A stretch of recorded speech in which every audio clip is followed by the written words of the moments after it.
আমি নিজে মহুয়াদির প্রচন্ড বরফ পড়ার সময় হেঁড়ে গলায় চেঁচায়, কিন্তু ধুয়ে ধুয়ে চার করে নেবেন না। হ্যাঁ, মানুষ এবং তুমি যে মহিলা ব্যাপারে মাথা ঘামানো না খুব বিরক্তিকটা।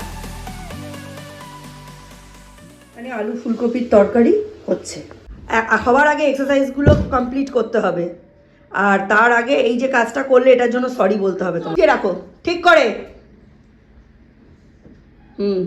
চলো এক্সারসাইজ করবে। 2 3 4 কোমরে হাত। 5 2 3 4 কি হচ্ছে? কোমরে হাত দাও শক্ত করে। 1 2 2 কোমরে হাত। 3 1 2 3 1 2 তাড়াতাড়ি 3 4 5 6 5 বুকটা হাঁটুতে এখানে ঠেকাও, বুকটা এখানে ঠেকাও। 1 2 3 যখন কষ্ট হবে হাততালি দেবে। 4 5 2 3 হাঁটুতে নয় নিচে। 4 আরো আরো হাত ছড়াও, হাতটা পায়ের মতো ছড়াও, ছড়াতে থাকো, নিচু হতে থাকো, ছড়াতে থাকো, নিচু হতে থাকো। সূর্যের টিফিন ছোলা সেদ্ধ, আলু সেদ্ধ, ডিম সেদ্ধ। তো একটু অন্য ধরনের ফুড খাচ্ছেই। আমি ভাবছি পরের দিন থেকে সূর্যের মতোই খাবো। আজকে পুজোর কয়েকটা প্লেট বেঁচেছিল, তার মধ্যে এই পরোটা আর আলু কুমড়োর তরকারি, এটাই মিস্টার বিশেষকে টিফিনে দিয়েছে। সেদ্ধটা একটু পরে আনছি। রেজাল্ট, সূর্য রেডি হয়ে এখন যাচ্ছে। আর আজকে মনে হয় আমাদের রাস্তায় ড্রেনের চারপাশগুলো বাঁধিয়ে দেওয়া হবে ইট দিয়ে। দুজন পাশাপাশি যাওয়ার জায়গা আছে, সাইডে দাঁড়াও। 15 মিনিট বাকি আছে কিন্তু সূর্য। কি ছড়া কেটেছে। ওপারে যাওয়ার থাকবে, তখনই আমি ওপারে যাওয়ার টোটো পাবো না। মনে হচ্ছে কেমন হবে রেজাল্ট?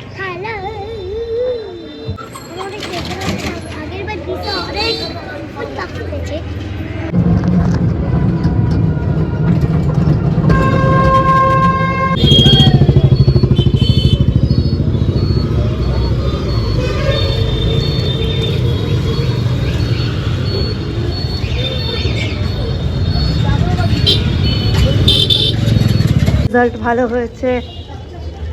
হ্যাঁ, ওদের 10টায়। না, আমরা কোনোটাই পাইনি, আমাদের র্যাঙ্কও লেখেনি, আর এবছর আমাদের রোল নাম্বারও দেওয়া হয়নি। নর্মালি এটার পাশেই রোল নাম্বারটা দেওয়া থাকে। কিচ্ছু পাইনি, কিছু বুঝতে পারছি না। আমাকে দেখিয়ে নাও। পার্সেন্টেজ ভালোই এসেছে, 98.92%, 98.92। ভালোই মোটামুটি। 11 নম্বর বেড়েছে হাফ ইয়ারলির থেকে, স্বাভাবিক। ওইখানটা ঢুকাচ্ছিস কেন?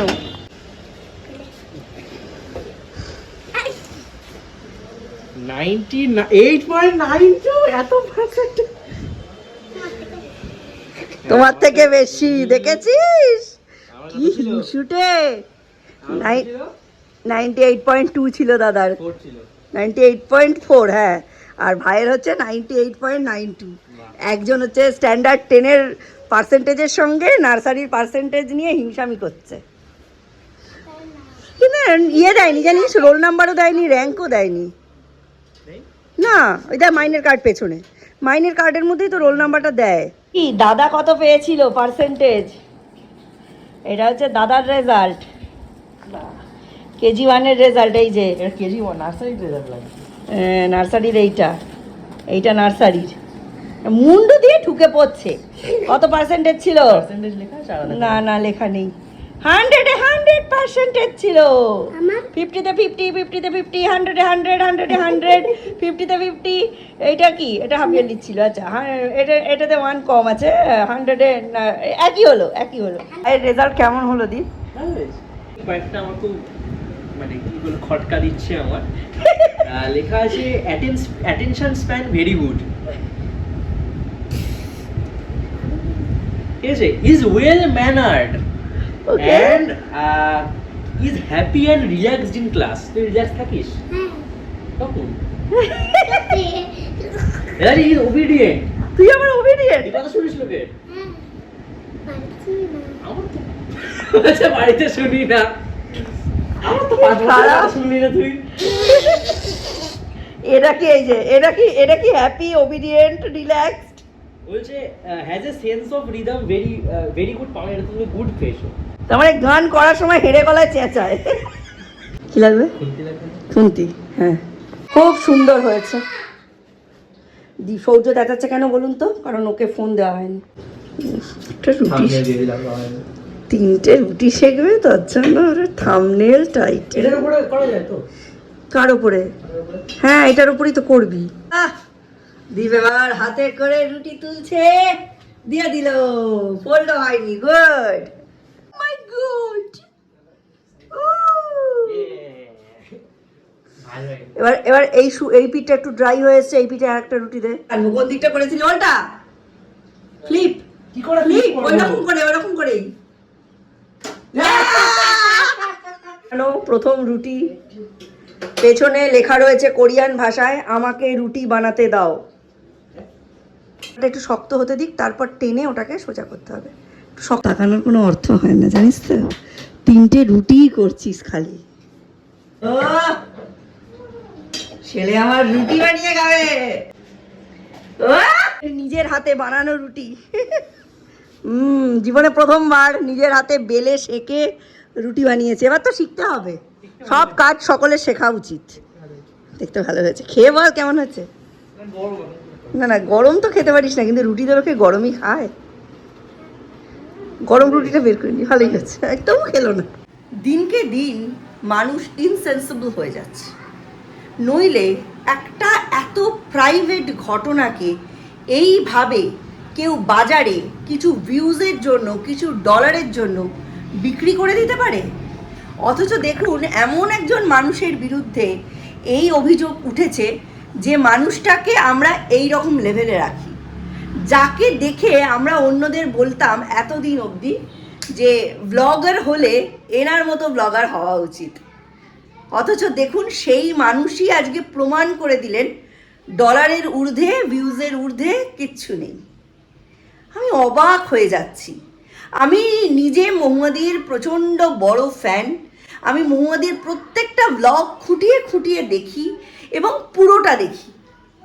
সেই মানুষ আজকে এমন 2-3টে ব্লগ এখন দিচ্ছেন যেগুলো দেখে আমরা অন্যদের কাছে মানে লজ্জায় ছোট হয়ে যাচ্ছি যে আমরা মহুয়াদির ফ্যান।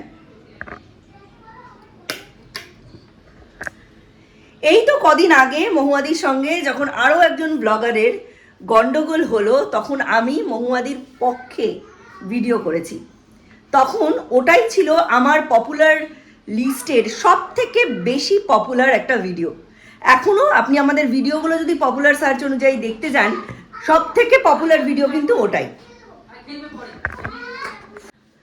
কয়েকদিন আগে আমি একটি ছোট্ট ব্লগ লিখি, ব্লগ ভিডিও নয়, ব্লগ লিখি ফেসবুকে। সেটাতে প্রায় 2K কমেন্টস পড়েছিল এবং সেটা শেয়ার হয়েছিল 199। তাহলে বুঝতে পারছেন কত লোকের মনের কথার সাথে আমার মনের কথাটা মিলে গিয়েছিল। কিন্তু তাতে এই যে 2K কমেন্টস, তার মধ্যে 1.7K হচ্ছে negative comment towards me, hate comments by Mahua's fan family. তারা কিছুতেই স্বীকার করতে রাজি নয় যে তারা বা তাদের শ্রদ্ধেয় দিদি ভুল করেছে। আমি ভক্ত হতে রাজি আছি, কিন্তু আমি অন্ধ ভক্ত হতে রাজি নই। যে মানুষটা 27 বার প্লেনে চড়ে যাতায়াত করেছে, সেই মানুষের পক্ষে এই যে এয়ারপোর্ট এটা করা সম্ভব? তার শাশুড়ি মার মৃত্যুর খবর পেয়ে তার পক্ষে সম্ভব? যে মানুষ এতদিন ধরে সাইলেন্ট ভিডিও ক্লিপস নিয়ে ভয়েস ওভারে আমাদের মুগ্ধ করেছেন, তার পক্ষে সম্ভব তার শাশুড়ি মার মারা যাওয়ার পরে তার ছেলের মুখের সামনে ক্যামেরা ধরে ছেলের বেতো হাসি দেখানো? সম্ভব নয়। আমরা আমাদের মহুয়াদির যে ছবিটা আমাদের চিন্তায় চেতনায় বয়ে নিয়ে বেড়াই, তার পক্ষে এটা সম্ভব নয়। তার পক্ষে সম্ভব নয় এই একদিন দুদিন অন্তর অন্তর 15 মিনিট 16 মিনিটের ব্লগ ভিডিও আমাদের উপহার দেওয়া উইথ ব্যাকগ্রাউন্ড মিউজিক। এক একটা ব্লগ ভিডিও যারা বানায় এবং যারা এডিট করে তারা জানে দুটোটাই কত পরিশ্রম সাধ্য কাজ, এবং সেটাও করা হয়েছে এমন অবস্থায় যেই সময় তাদের অসৌচ, তাদের নাকি মনোকষ্ট, অথচ তারা এই ব্লগ ভিডিওগুলো তুলেছে, ভয়েস ওভারে নয়, ডিরেক্ট কথা বলে ব্লগ ভিডিও রেডি করা হয়েছে এবং তাদের ব্যাকগ্রাউন্ড মিউজিক সেট করা হয়েছে। কতটা বুকের পাটা থাকলে এই কাজগুলো করা যায় না, এই বুকের পাটাকে আমি স্যালুট বা কুর্নিশ জানাতে পারবো না। আমি অবাক হয়ে গেছি, আমি লিটারেলি অবাক হয়ে গেছি যে একটা মানুষ এত নিচে কি করে নামতে পারে, যে নিজের শাশুড়ি মায়ের মৃত্যুটাকে নিয়ে ব্যবসা করছে। আপনি বলছেন মনিটাইজেশন অফ, ওনার ফ্যানেরা যেগুলো আমার কমেন্টস করে গেছে, মনিটাইজেশন অফ, তাতে কি? রিচ বাড়ছে, প্রত্যেকটা ভিডিওতে লাখো লাখো কোটি কোটি ভিউজ হচ্ছে, শুধু ওই ভিডিওগুলোর মনিটাইজেশন অফ আছে। আমাকে কয়েকজন সে কমেন্ট করেছেন, আপনি নিজের কন্টেন্ট বানান, অন্যের কন্টেন্টে তাওয়া গরমে রুটি সেঁকে নিচ্ছেন। আরে ভাই, যে মানুষটা নিজের শাশুড়ির চিতার ওপর নিজের ডলারের রুটি সেঁকছে তাকে বলো, আমাকে নয়। আমার ভিডিওয়ে এমন কিচ্ছু ভিউজ আসে না, এমন কিচ্ছু খারাপ থাকে না। আমি আমার নিজের লাইফস্টাইল দেখাই, সেটাকেই আমি কন্টেন্ট বানাই। আমি অ্যাট লিস্ট আমি মহুয়ার মতো এই রকম অমানবিক কাজ করিনি। আমি অবাক যে আমাকে মহুয়ার সম্বন্ধে এই কথা বলতে হচ্ছে। এটাই সুমির মতো শ্রাদ্ধ বাড়ির ব্লগার যাদের আখ্যা দেওয়া হয় তাদের ক্ষেত্রে তবুও মানলেও মানা যায়, কিন্তু এই মধ্য 40-এর এক মহিলাকে মানা যায় না। উনি আমাদের বলেছেন ওনার ভাসুর নাকি ওনাকে পারমিশন দিয়েছে ভিডিও করো, কারণ ওই ভিডিওগুলো ওনারা মাঝে মাঝেই দেখবেন। আমরা কে করি? আমার মা বাবা দুজনেই মারা গেছেন 2000 এবং 2012 সালে, যখন আমার বয়স 18 বছর এবং আরও একটু বেশি বাবার সময়। আমার বাবা মায়ের মৃত্যুকালীন কোনো ছবি আমরা তুলিনি। আমার মা যখন মারা গেছেন 2000 সালে, তখন উনি সধবা, ওনার সেরিব্রাল অ্যাটাকে উনি মারা যান। শাঁখায় সিঁদুরে আলতায় মাখামাখি করে ওনার এমন একটা চেহারা বানানো হয়েছিল, সেই চেহারার ছবি আমরা তুলিনি, আমরা দেখিও নি, কিন্তু মায়ের মুখে আগুন কিন্তু আমি করেছি। যে কোনো বয়স্ক মানুষকে আমরা এই ধরনের খবরও পর্যন্ত দিই না, যাতে তাদের মনে হয়। ওনার তো লাখো লাখো সাবস্ক্রাইবার, কতজন আছেন যাদের বয়স 60+, 70+, তাদের ছেলেপুলেরা হয়তো বাইরে কাজ করে মানিকদার মতো, অথচ উনি এরকম একটা জিনিস দেখাচ্ছেন। তাদের মনের ওপর কি ছাপ ফেলছে? উনি বলছেন এই সময় বাচ্চাদের দেখাবেন না। আমাদের বাচ্চারা অল টাইম ফোন আর নেট নিয়ে থাকে, আমাদের পক্ষে সবসময় কি তাদের কন্ট্রোল করা সম্ভব? আর উনি কি শেখাচ্ছেন, কি শেখাচ্ছেন? বরং সেই তুলনায় মিষ্টি আলাপে মিতুলের ব্লগ আমার অনেক পরিণত মনে হয়েছে। এইটাই যদি আমরা মিতুলের কাছ থেকে জানতে পারতাম, আমরা সত্যিই অনেক খুশি হতাম, অনেক শান্ত থাকতাম। মহুয়াদের ফ্যানেরা, বিশেষ করে ফেসবুক ফ্যানেরা এত পরিমাণে ছাপড়ি বলার কথা নয়। তারা সব জায়গায় আসে, নিজের কন্টেন্ট নেই, অন্যের কন্টেন্ট বেচে খাচ্ছেন। তোদের মহুয়াদি তার শাশুড়িকে বেচে খাচ্ছে, তার শাশুড়ির ছেলের মেরুদণ্ড ভেঙে দিয়েছে, যে মায়ের মৃত্যুর খবর শুনেও বউয়ের হাতে ফোন দেখেও সেটা ছুঁড়ে ফেলে দেয়নি, কারণ নতুন বাড়ি কিনেছে, অনেক খরচ হয়েছে। বউয়ের ডলারে সাপোর্ট না পেলে চলবে না হয়তো, কিংবা যত মিষ্টি কথায় ভয়েস ওভারে কথা বলা যায় তার থেকে অনেক বেশি প্রতিপত্তি ওই মানিকবাবু ভাইকে সহ্য করতে হয় বাড়িতে। পুরুষ মানুষ যখন রোজগার করে, সে ছোট থেকেই জানে তাকে সংসারকে প্রতিপালন করতে হবে, কিন্তু বেশিরভাগ ক্ষেত্রেই নিম্ন মধ্যবিত্ত বা মধ্যবিত্ত পরিবারের একটি মেয়ে যখন নিজের রোজগারে উপার্জন করতে শেখে এবং সে যখন ডলারে ইনকাম করে, সে নিজেকে হনু মনে করে, রানী মনে করে, এবং তাদের আত্মীয় স্বজন, পাড়া প্রতিবেশী, স্বামী কারুর ক্ষমতা নেই তাদের দিকে আঙুল তোলে বা কিছু বলে। তাই যখন বলা হয়েছে যে ভিডিও করব, উনি বুঝে গেছেন এর ইচ্ছে আছে, বলেছেন হ্যাঁ করতেই পারো। তার মানে কি? উনি তোমাকে বলছে হ্যাঁ ভিডিও করো, উনি তোমার বিবেচনার ওপর ব্যাপারটা ছেড়ে দিলেন। এতে বোঝা গেল তোমার বিবেচনা বোধ নেই। নৈহাটিতে ছিল, আমাদের নৈহাটিতে, আমি নৈহাটিতে বসে ব্লগ করি বডি, ছেলের জন্য মা নৈহাটিতে অপেক্ষা করেছে, আর সেই ছেলেই এসে মায়ের মৃতদেহের ওপর ব্যবসা দাঁড় করিয়ে দিল বউয়ের কথায়। এই ছেলে নাকি নিজের বাড়ির ঠাকুরের সিংহাসনে বাবার ফটো রাখে, যদিও ব্যাপারটা মোটেই সমর্থনযোগ্য নয়। ঠাকুরের সিংহাসনে বাবা মা মৃত কারোরই ছবি, আচ্ছা এই ছেলেই যখন বাবার পাশে মায়ের মৃত ছবিটা রাখবে, লজ্জা করবে না? যেরকম ভাবে আপনাদের মহুয়া দিদিভাই শাশুড়ির মৃত্যুর ব্লগ করেছে, ঠিক সেরকমভাবেই উনি কি মিতুলকেও শিখিয়ে গেলেন না যে কি করে তার মৃত্যুর পরে তার মায়ের ব্লগটা করতে হবে? একটা ছোট্ট মেয়েকে শেখাচ্ছে ফায়ার বার্নেস বোঝার ক্ষমতা হয়নি তাকে শেখাচ্ছে ইলেকট্রিক চুল্লি মানে কেক ওভেন। এগুলো লজ্জাজনক, সত্যি বলছি। আমিও ফ্যান, কিন্তু আমি অন্ধভক্ত নয়। আমি অবাক হয়ে যাচ্ছি। তাকে কি খুব দেখানো দরকার ছিল? হবিষ্যি করা, মালসা পোড়ানো, সে তো থাকবে বিদেশে। এই সনাতন ধর্মের নিয়মাচার এগুলো মুখেই বলে বোঝানো যায়, তাকে প্র্যাকটিক্যাল করানোর দরকার নেই। এখানে কোনো সায়েন্টিফিক এক্সপেরিমেন্ট হচ্ছে না। একজনের মা মারা গেছে, উনি লিখেছেন জীবন খাতায় যুক্ত হলো নতুন 2টি পাতা। না, যুক্ত হয়নি। একটা প্রজন্ম শেষ হলো, একটা ভালো লাগা, ভালোবাসা, মায়ায় জড়ানো সম্পর্ক শেষ হলো, 2টো পাতা ছিঁড়ে পড়ে গেল। সেখানে মনুষ্যত্বের ওপর কালিমা লেপে তুমি কিছু ডলার ইনকাম করলে, এটাই হলো।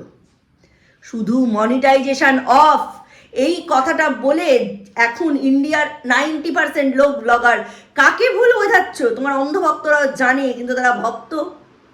তারা পরে শ্রাদ্ধ বাড়িতে খেতে যাবে, তারা পরে শ্রাদ্ধ বাড়িতে খেতে গিয়ে তোমার কাছ থেকে ডলার পাবে, তারা লোকের সামনে স্বীকার করতে লজ্জা পায়, তাই তারা কমেন্ট বক্সে এসে হেগে দিয়ে যায়। ইউটিউবে আমি এরকম কিচ্ছু দেখিনি, আমি বলতে পারবো না। তবে ফেসবুকের যে অবস্থা, সেখানে মহুয়ার বিরুদ্ধে মুখ খোলা মানে তোমার কমেন্ট বক্সকে তারা নোংরা করে দিয়ে যাবে। মহুয়ার ফ্যান ফলোয়িং এতটাই নোংরা, মহুয়ার যারা ফ্যান তারা এতটাই নোংরা। ওই সুন্দর ভাষাওয়ালা ভয়েস ওভার দিয়ে করা ভিডিও যারা দেখে, তাদের নিজেদের শিক্ষা দীক্ষা মান সম্ভ্রম কিচ্ছু নেই। তারা তাদের বাবা মা মারা গেলে এরমভাবে ভিডিও করবে তো? আমি সেই অপেক্ষাতে রয়েছি। কি অদ্ভুত! ভিডিওর থাম্বনেলে মায়ের ছবি আর দেওয়া মা আর নেই। লোকে কি ভাববে যে মহুয়ার মা মারা গেছে, সিম্পাথি গেইন। এইসব ছাপড়ি জিনিসপত্র আমি তো নন বেঙ্গালি কিছু ব্লগারদের মধ্যে দেখেছি। আমি মহুয়ার কাছ থেকে পাবো এই জিনিস আমি আশাই করিনি। আমি যতটা না রাগান্বিত, যতটা না বিরক্ত, তার থেকে অনেক বেশি আমি দুঃখিত, আমি অভিমানী যে মহুয়া এইসব জিনিস দিচ্ছে। কি না, ও নাকি সুখ দুঃখ সবই শেয়ার করে। মহুয়া কোনোদিন ডেলি ব্লগার ছিল না। মহুয়া আলু পটলের দাম বলতো, মহুয়া পেশার দাম বলতো, মহুয়া কোন জিনিস ওই দেশে পাওয়া যায় এই দেশের মতো সেটা বলতো। মহুয়া অন্য রকম। মহুয়া আমাদের দেশে বসে দেশের মেয়েকে দেশের চশমা পরে বিদেশের আয়নায় দেখতে শিখিয়েছে বিদেশকে। এটা মহুয়া ছিল। আর এইটা কে? এটা মহুয়া নয়, এটা হচ্ছে একটা ছাপড়ি শ্রাদ্ধ বাড়ির ব্লগার, একটা মিডল ক্লাস মহিলা যে একটা নোংরা ব্লগ দিচ্ছে ইচ অ্যান্ড এভরিডে। ছি ছি ছি ছি, আমি হতাশ। কদিন পরে আমার ছেলেও তো বাইরে পড়তে যাবে। যদি আমাদের ভাগ্য এবং ওর ভাগ্য সচেত হয়, তাহলে ও হয়তো দেশের বাইরেও পড়তে যাবে। এইসব ইনস্ট্যান্স দেখে যাবে। আমার ছেলে ছেলের বউকে বা ছেলের বউ ছেলেকে যদি এরকম ভিডিও করতে দেখে, যেন চুটিয়ে 2টো থাপ্পড় মেরে হাত থেকে যেন ফোনটা ফেলে দেয়। আমি সবার আগে এটাই বলবো। হ্যাঁ, জানাবে না কেন? নিশ্চয়ই জানাবে, কারো থ্রু দিয়ে জানাবে। তোমরা পোস্ট দিতে পারো, হাওয়ায় ছড়াবে, তোমরা তো সেলিব্রিটি। আচ্ছা, অনেক মহুয়ার ব্লগারদের দেখলাম, মহুয়ার ফ্যানদের দেখলাম বলতে যে সেলিব্রিটিদেরও তো ক্রিমেশন ভিডিওস দেখানো হয় টিভিতে। আচ্ছা, সেটা কি ওই ধর্মেন্দ্র যখন মারা গেছে হেমা মালিনী করছিল নাকি?